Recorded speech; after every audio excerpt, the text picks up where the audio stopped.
There are advantages to being sick and victim mode, and there are disadvantages to being healthy and strong. The Tao says, only when you are sick of sickness will you cease to be sick.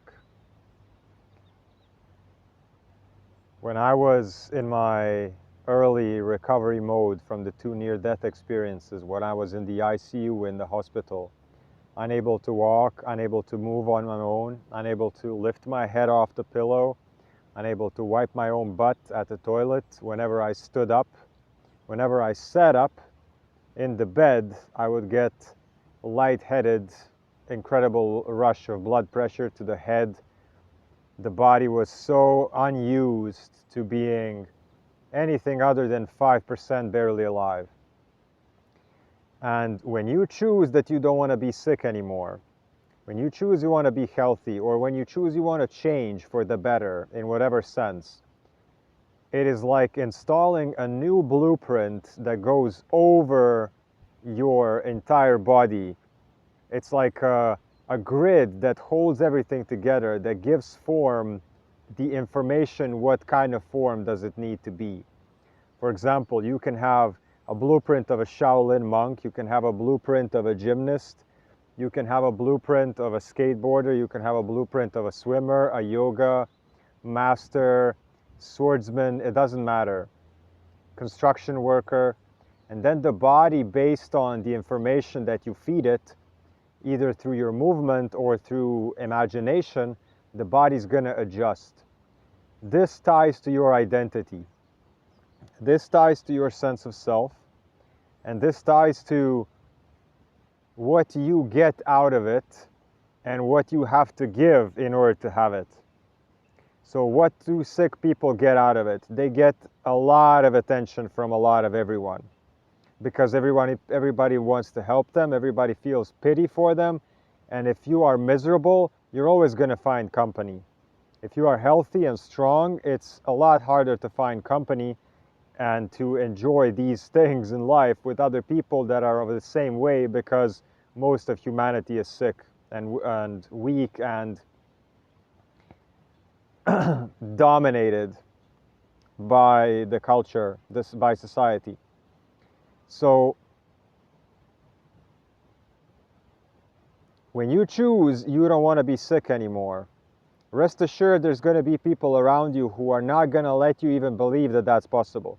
When I was in the hospital, the doctors had their own timeline of how much time it will take me to heal. My parents read about certain things, and then they were like, you need to heal this quickly. So it was either you are not yet supposed to be as healed as you are, and you should be healing much faster than you really are. There were areas of my healing which were physical, which I overcame incredibly miraculously quick, that I recovered my vitality and mobility, energy. And then there were, there were people out there, doctors, who were like, are you sure you're this good? Like, this is not supposed to be happening. Either you should be dead, or how can you move like this? What is this? A week ago you weren't able to lift up your head, and now you have all this spunk and vitality and vigor and energy and impulse and drive. And then they're gonna be like, no, you're not getting up yet. No, you're not getting up yet. And my parents, for example, when it came 3 or 4 months, when I was able to walk, I packed my bags and I was like, I need to go. I need to go, I need to move. I need to feel myself strong in order to fully heal. I cannot stay in bed waiting for healing to come. I need to make the healing happen, because you heal with choice, just like you stay sick with choice. And you have to ask yourself, are you staying sick because you are afraid to lose the identity of a sick person? What does being sick bring to you? What kind of perks does life present to you as a sick person? And what are those that will be taken away from you if you proclaim health, vitality, self-responsibility, and strength in your life? Authority, inner authority. So, and then on the other side, there were things psychologically where I still haven't healed. Sadness, grief, betrayal, loss of memory when I was in a coma, all these things, I'm still healing. And some of these things, people are like, oh, it says here on the internet it takes 3 months to recover psychologically from near-death experiences. Why are you not fully recovered yet? So I just want to tell you that anytime you want to change your physical, emotional, mental blueprint from sickness to health, there's going to be people who are not going to allow you to believe that that's even possible for you. When a doctor says you have 2 months to live, if you listen to them, if you accept that verdict, you're going to die in 2 months. How many people were told you have 2 months to live, and they lived another 20 years or something like that, just because you don't listen to the people. And you detach your identity from the identity of the victim, from the identity of a sick person. Again, ask yourself, are you still sick because you're afraid what it might require you to become if you became healthy? What kind of person would you be if you were a healthy person? What kind of person would you be if you were a physically fit person? For so many, like, it's been now 9 months since I wasn't able to pick up my head off the pillow. I can now skateboard, I swim, I walk 10 to 15,000 steps every single day. I do heavy bag work, I kick the bag, I do hanging. I do bow staff work, martial arts, qigong, fascia maneuvers. I sprint. I wasn't able to lift my head off the pillow like a paraplegic 9 months ago. If I listened to people telling me, you're going to be able to walk in a year, or, it's going to be this much to recover, or if I just, it was enjoyable laying in bed and people bringing you food because you are unable. But that has its perks and a lot of drawbacks.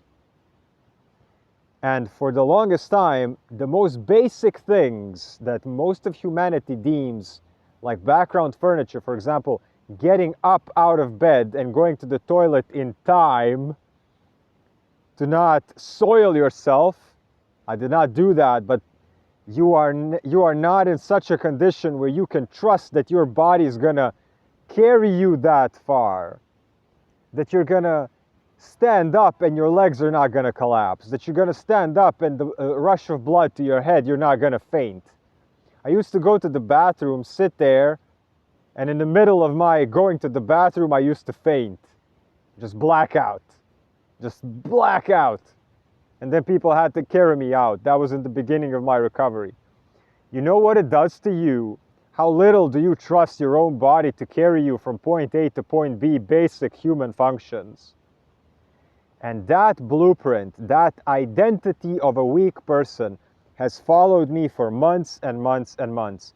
The biggest shifts in all my healing happened in breakthroughs when I did my own physical, nobody helped me. I did my own physical therapy, my own fascia maneuvers, my own stability training, balance training, reconstruction of my nervous system, releasing emotions, everything. I did absolutely everything on my own.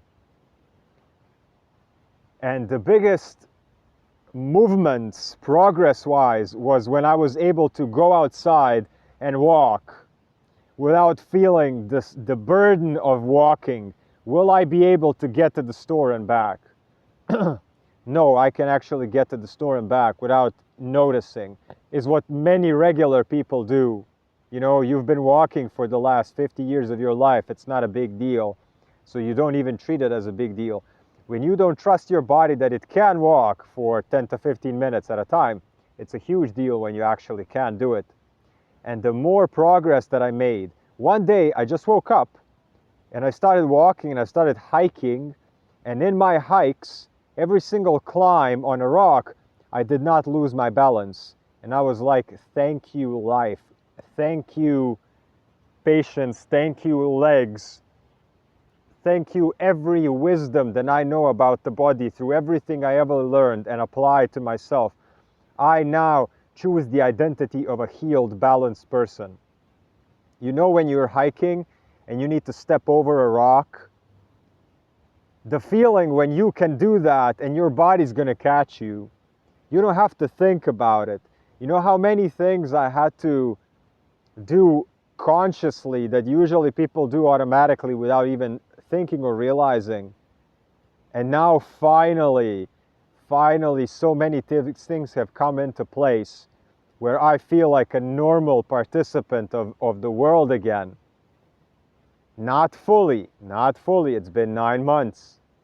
It's been 9 months. My recovery is ridiculously miraculous to this point right now. And I am extremely grateful. And it's only getting better.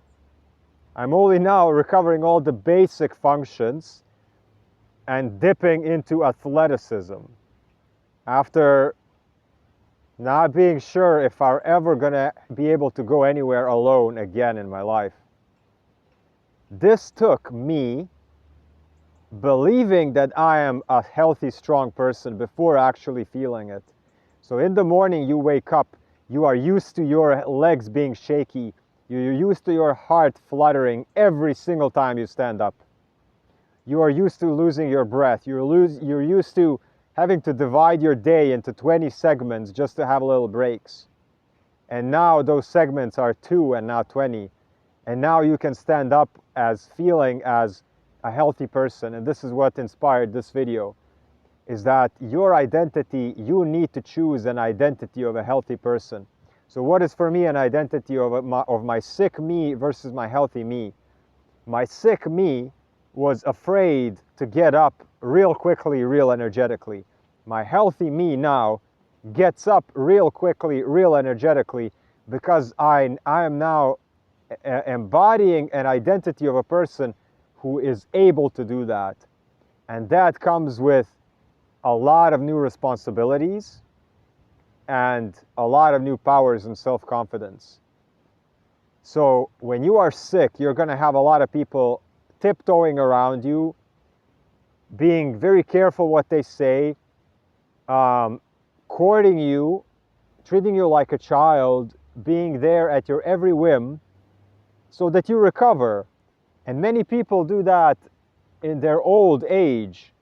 There are obese and sick people in this world who can heal in a week, in a month, if they just chose to. However, they might have parents all their life, or siblings, or support systems of any kind that are giving them the attention that they would lose if they started being actually healthy. These people are enabling them, and they are codependent with those caregivers. You know, you might lose a lot and you might gain a lot, but it's a top-down approach also as it is a down-up approach, meaning that your physical body, your capabilities are going to be very tied to, do you actually believe that you are able to be healthy? And are you prepared to lose all the perks and benefits that a sick person gets from other people emotionally? You know, when you are vulnerable, victim, sick mode, by choice, you can pretend to be the prey. You can pretend that you cannot do things, that you cannot see things, and you are not a threat to anyone. People do not oppose you. You don't have to argue. You don't have to stand up for yourself. Because you're not owning your spine. You don't want to stand up for yourself. If you choose to be healthy, if you choose to be strong, rest assured there's going to be people who are going to challenge that. And then you have to be either patient or you defend it. And when you're strong, people want to test it. And people want to dump your stuff on you, and they want you to help them. So there's pros and cons to both things. What I want to say is it's so much your choice, it's ridiculous. And when you choose to change, if you are pondering change, you have to know that there's going to be people who are, for better or worse, consciously or unconsciously, they're not going to let you believe that it is possible for you because they don't want you to leave. They're not going to let you believe because they don't want you to leave their dimension and their dementia for your health and your protection. So go and become healthy.